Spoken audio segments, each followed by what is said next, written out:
Hello all, നമസ്കാരം. ഇന്ന് ഞാൻ സംസാരിക്കാൻ ഉദ്ദേശിക്കുന്ന topic 9th to 12th, especially 9th to 12th ഉണ്ടാവുന്ന കുട്ടികളിൽ ഒരു ഇൻസ്പെക്ഷൻ നടക്കാറുണ്ട്. ടീച്ചേഴ്സ് നടത്തുന്ന ഒരു ഇൻസ്പെക്ഷനെ കുറിച്ചാണ്. അങ്ങനെ കുറേ ലവ് ലെറ്റേഴ്സും കുറേ ഗിഫ്റ്റ്സ് ഒക്കെ കണ്ടുപിടിക്കുന്നു. എന്നിട്ട് നമ്മളതെങ്ങനെ റിയാക്ട് ചെയ്യുന്നു. So we should just rethink like, are we reacting in a proper way? നമ്മളതിനെ ഓവർ റിയാക്ട് ചെയ്ത് അവരെ കുട്ടികളെയും പാരൻസിനെയും ഒരു ട്രോമയിലൂടെ കടത്തിവിടുകയാണോ നമ്മൾ ചെയ്യേണ്ടത്? അല്ല, അതാണോ നമ്മൾ ചെയ്തുകൊണ്ടിരിക്കുന്നത്? അല്ല, അതിന് പകരം give a open space to them, be a good listener to them. Okay, എന്നിട്ട് അവരെ ഇതിനെക്കുറിച്ച് അവെയർ ചെയ്യുക, എഡ്യൂക്കേറ്റ് ചെയ്യുക. ഇതാണോ നമ്മൾ ചെയ്യേണ്ടത് എന്ന് ഒന്ന് റീതിങ്ക് ചെയ്യാൻ വേണ്ടിയിട്ടാണ് ഞാൻ ഈ വീഡിയോ ചെയ്യുന്നത്.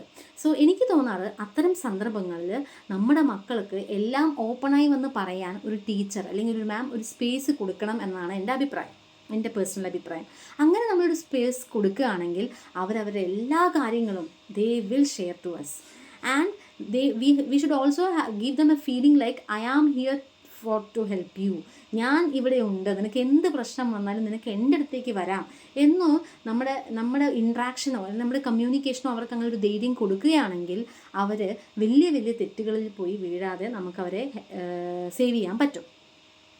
അതേപോലെ തന്നെ ഇതെല്ലാം ക്വയറ്റ് നോർമലാണ്. As A human, as an adult or as A teacher, especially as A science teacher, we know that ഇതെല്ലാം ഈസ്ട്രജനോ ടെസ്റ്റോസ്റ്ററനോ ചെയ്യുന്ന പണികളാണ്, അല്ലേ? അപ്പം നമ്മൾ നമ്മുടെ മക്കളെ അങ്ങനെ എഡ്യൂക്കേറ്റ് ചെയ്യലേ വേണ്ടത്.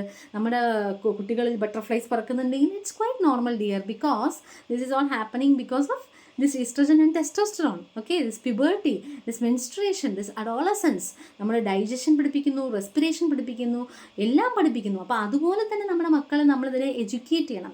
ഇത് വളരെ ക്വൈറ്റ് നോർമലാണെന്നും ഇത്തരം ഫീലിങ്സ് ഉണ്ടാവാമെന്നും, അപ്പോൾ ഇതെങ്ങനെ ഹാൻഡിൽ ചെയ്യണം, ഇതെങ്ങനെ എന്നൊരു അവയർനെസ് അല്ലെങ്കിൽ എഡ്യൂക്കേഷൻ നമ്മൾ അവർക്ക് കൊടുക്കണം എന്നാണ് എൻ്റെ അഭിപ്രായം. അല്ലാതെ നമ്മളവരെ കംപ്ലയിൻറ്റ് ചെയ്ത് ഒരു ട്രോമയിലേക്ക് വിടുന്നതിന് പകരം അങ്ങനെ നമ്മൾ അവരെ കൂടെ നിൽക്കുകയാണെങ്കിൽ അവർ വലിയ ഇപ്പം നമുക്കറിയാം 10th-ലും 12th-ലും പഠിക്കുന്ന എത്രയോ കുട്ടികൾ പോയി കല്യാണം കഴിക്കുന്നു, അല്ലേ?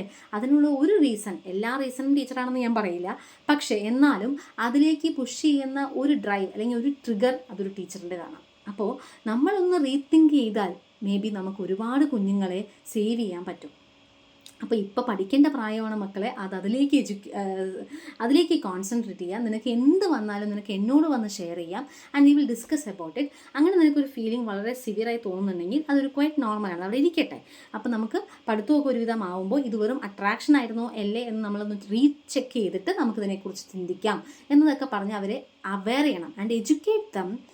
V should take care, and this is your self responsible. നമ്മുടെ എല്ലാവരുടെയും സെൽഫ് റെസ്പോൺസിബിലിറ്റിയാണ് to take care of our body and mind എന്നത് നമ്മുടെ കുട്ടികളെ നമ്മൾ എഡ്യൂക്കേറ്റ് ചെയ്യണം. Okay, so I think this can make a revolution in our kids. So please handle with care. Bye bye, take care.